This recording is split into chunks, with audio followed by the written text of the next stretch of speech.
오늘 우리에게 주신 말씀은 일상 속의 믿음이라는 제목입니다. 일상 속의 믿음입니다. 우리가 하나님을 사랑하고 그분을 섬기고 있지만 그분을 우리가 다 측량할 수는 없습니다. 하나님은 하나님 나라를 통치하시고 다스리시며 또 이 세상 나라의 역사를 주관하시는 그러한 크신 하나님이십니다. 이렇게 거시적인 일들을 행하시고 다스리시는 하나님이십니다. 그러나 또한 하나님은 우리 인생들의 먹고 사는 문제, 이렇게 일상의 미시적인 아주 작은 부분도 세심하게 관심을 갖고 계시고 또 사랑과 섭리로 인도하시는 그러한 하나님이십니다.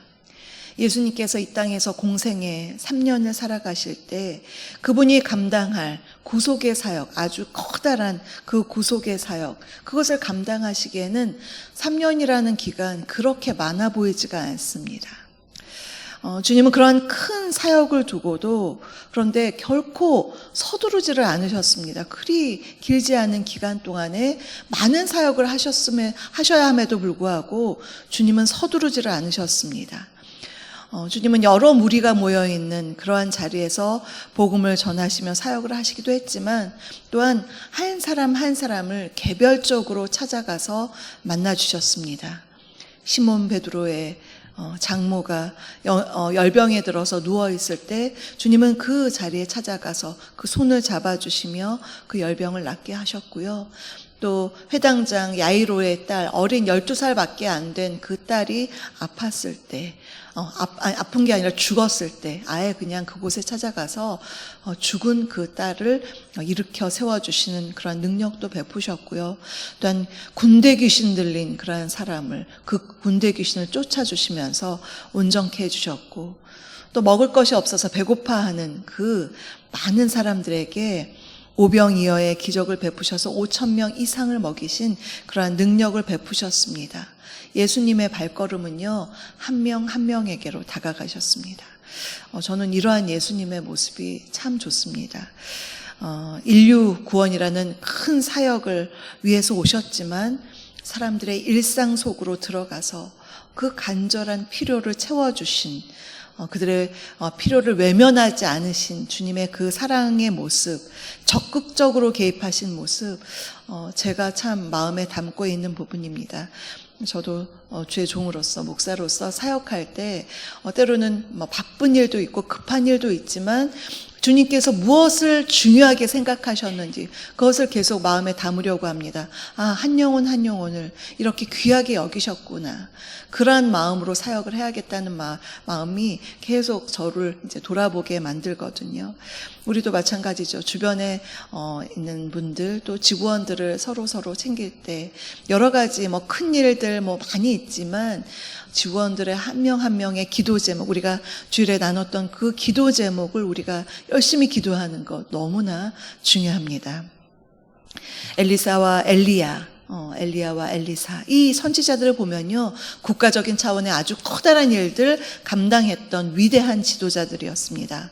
그러나 그들은 또한 연약한 사람들의 그 먹고 사는 이 어려운 문제들에서도 하나님의 능력으로 일상 속의 기적을 베풀었던 그러한 선지자들이었습니다.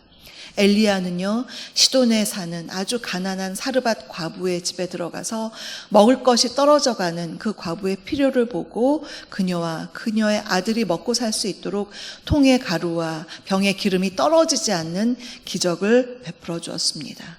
엘리사도 마찬가지죠. 한 선지자가 먼저 일찍 죽었을 때 그 뒤에 홀로 남겨진 여인이 생활고에 힘들어하자 그릇을 가져오게 하더니 그릇에 기름을 꽉꽉 채워주는 그러한 일상 속에 기적을 베풀어 주었습니다. 이러한 여러 가지 이 선지자들의 그 기적을 베푼 발걸음을 보면요, 우리 하나님은 얼마나 우리의 먹고 사는 이 일상의 문제에 관심이 있으신지 그런 것을 볼 수가 있습니다. 오늘 본문 34절에서 31절 보시면요, 엘리사가 길갈에 갔습니다. 순회 사역을 하면서 길갈에 갔을 때 그 땅에 흉년이 들어서 가뭄과 기근으로 어려움을 당하고 있었습니다. 이런 때 일반인들도 궁핍하고 어렵지만 선지자의 제자들, 우리로 말하면 신학도들이죠. 그들의 형편은요, 말할 것도 없이 어려운 것이었습니다. 그때 엘리사가 그들에게 가자 그 제자들이 엘리사에게 다가가서 모여들어서 앉았습니다. 혹시 우리의 굶주림을 어떻게 해결해 줄지를 기대했을 것 같습니다. 그 제자들은 그 선지자를 통해서 하나님이 우리에게 어떻게 하시나 그렇게 기대했을 것 같은데요. 그러면 그 제자들처럼 우리가 삶의 어려움을 당할 때 우리에게 주시는 주님의 교훈 두 가지를 우리가 함께 알아보겠습니다. 첫 번째는 크고 신실한 믿음을 가지고 주님께 구하라고 하십니다. 크고 신실한 믿음을 가지고 주님께 구하라입니다. 38절에서 엘리사가 사환에게 큰 솥을 걸고 선지자의 제자들을 위하여 국을 끓이라고 했습니다. 아니 먹을 게 없는데 큰 솥을 걸라니 이것이 말이 되나요? 엘리사의 제시가 도저히 이성적으로는 납득이 가지가 않습니다.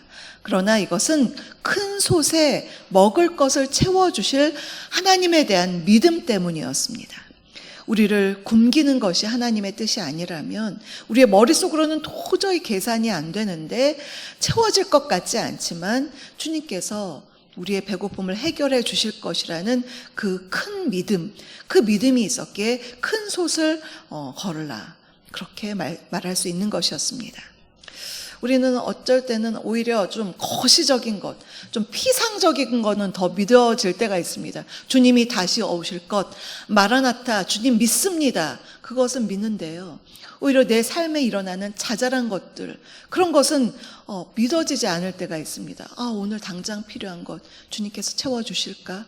오늘 이 부분 주님께서 나를 도와주셔야 되는데 주님께서 도와주시려나? 그것은 의심될 때가 많습니다. 출애굽했던 이스라엘 백성들이 그렇지 않았나요?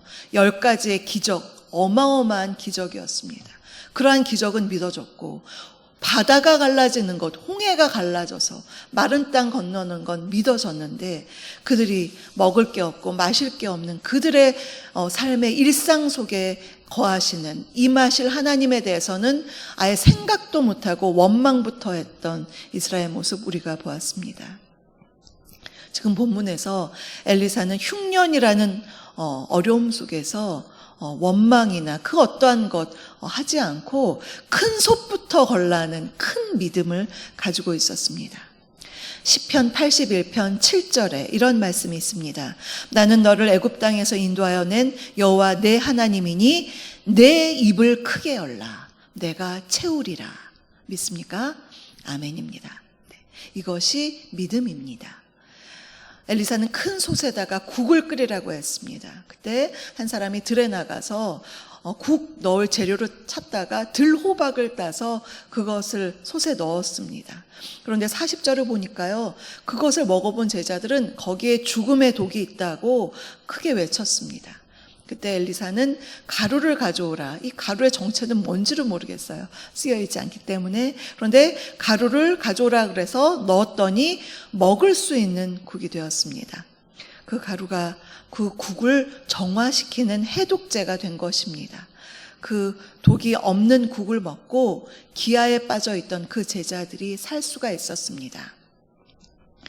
유럽에는 목초지가 많이 있다고 합니다. 그런데 그 목초지 중에는 독초가 자라는 목초지가 있어서 가축을 방목하지 못하는 곳이라고 합니다. 그런 경우에 우리나라 사람들 좀 성격이 급한 우리나라 사람들은 독초제를 확 뿌리거나 아니면 막 잡초를 일일이 다 뽑아야 할 것 같은데요. 그러나 유럽 사람들은 그 독초밭에 독초보다 더 생식력이 강한 좋은 풀을 이렇게 심는다고 합니다. 그러면 몇 년이 지나서 그 좋은 풀의 그 강한 세력으로 독초는 저절로 없어진다고 합니다. 오늘 제자들이 그 가루를 넣은 그 국을 먹었다고 하는데 그들이 그것을 먹으면서 무엇을 배웠을까요? 단지 국만 떠먹었지 않을 것 같습니다. 죽음의 독이 든 국을 사람이 먹을 수 있게 그렇게 그 살리는 그 가루처럼 자신들도 하나님의 선지생도로서 그러한 가루와 같은 삶에 대해서 한번 생각하지 않았을까요? 당시 북이스라엘 우상숭배로 굉장히 악하고 죄악이 가득한 시대였습니다. 그러한 시대에 가루와 같은 제자들의 역할 너무나 중요합니다. 그 시대뿐만 아니라 지금도 마찬가지입니다. 주님은 우리에게 세상의 빛과 같은 사람이 되어라. 세상의 소금과 같은 사람, 본문으로 따지면 가루와 같은 사람이 되라고 말씀하십니다. 우리를 통해서 사람을 살리는 그러한 사람이 되어라. 축복의 통로가 되어라. 그러한 메시지를 주는 오늘의 본문입니다. 두 번째는 넘치도록 채워주시는 은혜입니다. 넘치도록 채워주시는 은혜입니다. 42절부터 또 하나의 기적 이야기가 나오는데요. 바알 살리사라는 곳이 있는데 길갈에서 멀지 않은 곳입니다. 그곳에서 한 사람이 왔는데 그가 처음 만든 보리떡 20개와 자루에 담은 채소를 가지고 하나님의 사람 엘리사에게 왔습니다.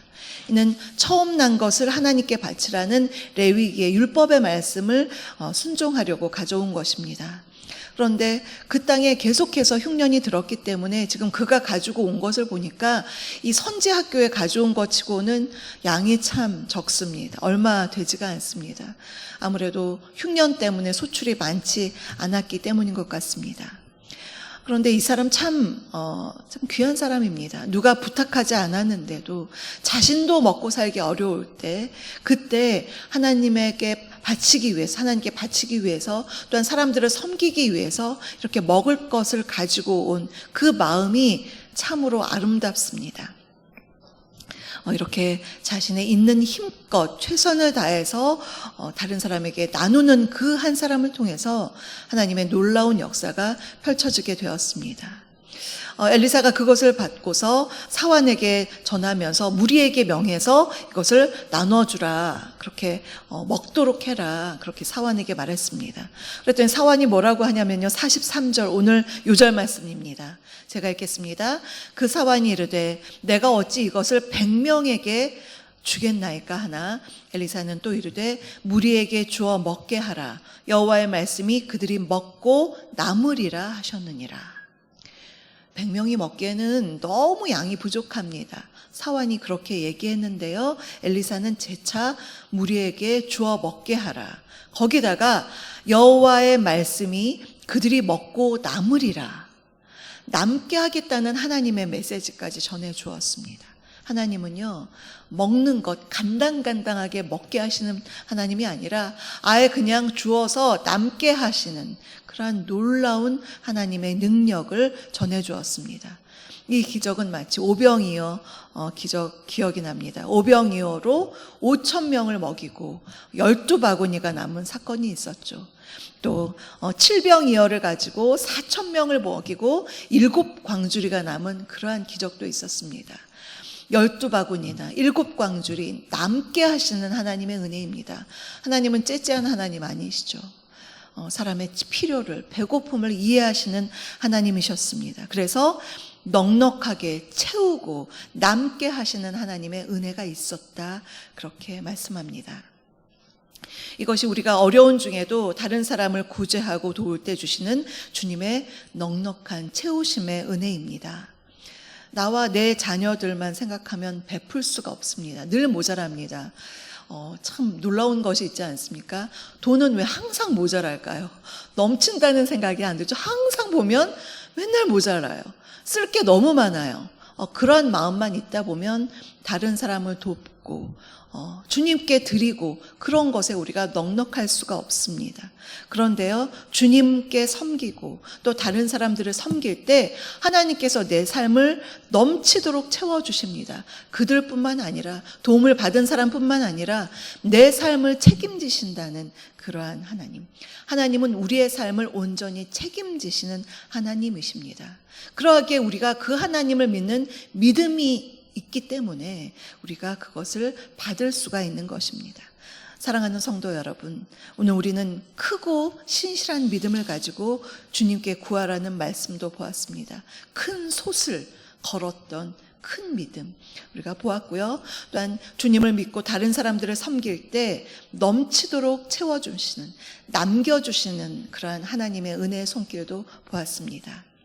크고 신실한 믿음으로 주님을 온전히 신뢰하여서 평범한 우리의 일상 속에서 지금도 계속되고 있는 기적의 주인공이 되셔서 남도록 채워주시는 주님의 은혜를 누리시는 저와 여러분 우리 모두가 되시기를 주님의 이름으로 축복합니다. 오늘의 말씀을 생각하시면서 찬송가 288장을 부르시겠습니다.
지금은 우리 주 예수 그리스도의 은혜와 하나님의 그 크신 사랑하심과 성령님의 내주 교통 충만케 하심이 큰 믿음을 가지고 주님을 신뢰하며 어려울수록 나누고 베풀어서 세상의 빛과 소금 같은 사람으로 살아가기를 간절히 소망하는 사랑하는 우리 성도님들 머리 위에와 그 가정과 일터 위에 우리 주사랑교회 위에 지금부터 영원토록 함께하옵시기를 간절히 축원하옵나이다. 아멘.